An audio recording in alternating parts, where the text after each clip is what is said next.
This game is called A Session with Dr. Wait a minute, I almost forgot the most important part. I made a stupid joke last video about how my comment section was dead. Well, my last video blew up with comments, at least by my standards, and I love reading comments, so from the bottom of my heart, thank you. I also almost forgot to check the reviews. Was this a better placement for the cricket noise? And, on top of the stellar reviews, there are even 9 achievements for us to collect like the professional gamers that we are. Have you closed your eyes? Good. Good. Alright, I don't know about you guys, but his voice is like nails on a chalkboard. Is that just me? The weird voice ended up talking for another 3 or 4 hours or so, which I clearly cut out because I care about your sanity. If it wasn't for the killer tunes playing, I'd probably just mute the game's audio. I really don't like the tune he's taking with us. Well, we ended up going through a passageway called Temet Nosk, or whatever, however you pronounce it, which ended up being a building that housed everything about us, or something. I don't really know. It's really hard to listen to Liebnitz or whatever his name is. He then began to flatter himself since he can see our thoughts, and I guess we have a crush on him? Ew! Dude! What the Why are we shaving? Why are we shaving? Whatever, we ended up walking around this floor, picking up some useless lore along the way. Who's that handsome devil? After a bit, we arrived at the main character's office where we saw a very aggressive email sent to us by a coworker, and having had similar interactions in my actual job, let me just say, people suck. Of note as well, in the office, we saw a golden square hole that will come in handy later. That about covers all there is to cover on this floor, so we took our journey to the elevator where we could only press one button, which took us up to the attic. Welcome to the most sacred place in your mind. Please, stop talking to me. Anyways, the only important part in the attic was this weird looking box that looks oddly similar to that weird looking hole we found in our office, as well as a place for us to input 3 numbers. Seems to be some sort of... After that, I made my way back to the elevator where upon pushing the next button, I noticed a peculiar sign on the door that I hadn't noticed while ascending earlier. Reigniting my hate for the voice and realizing he's probably the one who put the sign here, I challenged him. And then I challenged him again. Now this is why we cannot have nice things. There's only one... I'm not joking when I say he actually crashed my game, and since you can't save, I had to put up with him again from the beginning. After all that was over though, we made our way back to the office where that spot was for the golden box, and upon placing it, all the centipedes on the wall vanished. You to yourself.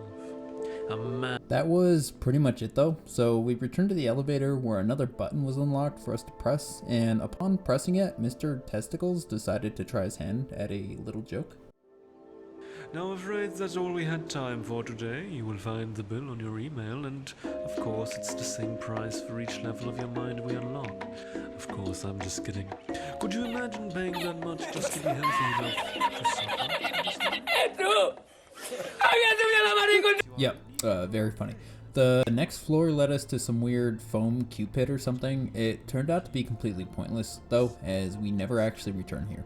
What is important on this floor though is walking through the makeup room, or whatever they're called, where we make our way through a small hallway in the back, where we then saw a spot for another code as well as another spot for the golden cube. Paid attention to you, the real you. So now you've... We returned back to where the foam Cupid was to see that it had changed into an art room of sorts that, despite being a room of art, was actually pretty bland. That was all there was to this floor besides an inaccessible room that needs a keycard. So we returned to the elevator to continue our journey. The next floor is when we were faced with the first actual puzzle of the game. It was a pretty simple puzzle as there were small circle reference like objects that had letters that we had to use to spell the word subconscious, as provided by the clues all over the walls. With that puzzle behind us and the next room accessible, we were faced with the second hardest challenge of this entire game. Trying to parkour in a game that has no business putting in a parkour course.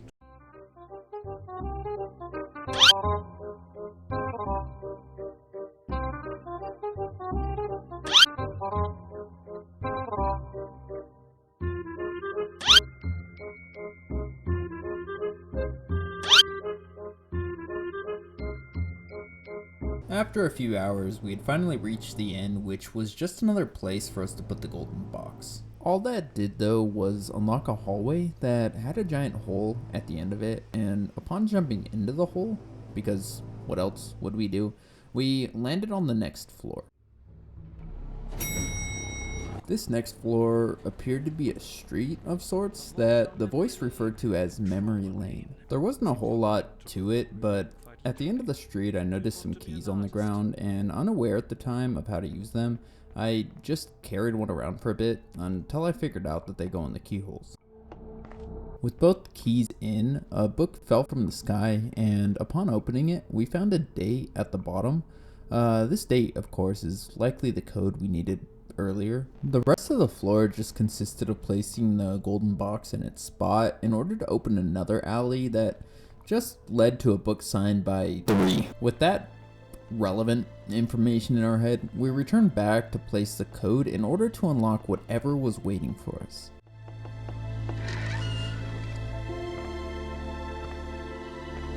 It turned out to be the key card that we had mentioned we needed earlier, and with it in hand, we can finally get to the bottom of whatever is behind that door. It turned out to just be an elevator that led us through a party room, a courthouse, and what I can only assume to be a classroom of sorts. Noting that the whole side quest was pointless, we made our way back to the elevator to continue on to the next floor, which at first glance appeared to be a cemetery. The cemetery had its fair share of pointless lore, but at the end, we had to pick up 2 axes and use them as keys, unlocking the next room that, after hearing Leaves talk over himself,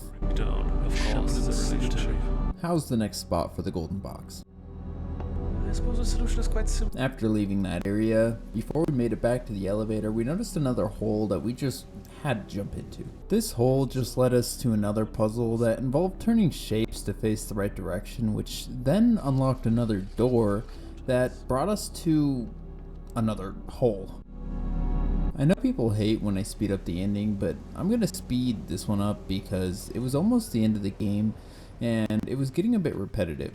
We had to jump a bit more to reach the golden box. We then had to restart the game and play it all over again from the beginning because when we jumped off, we fell forever.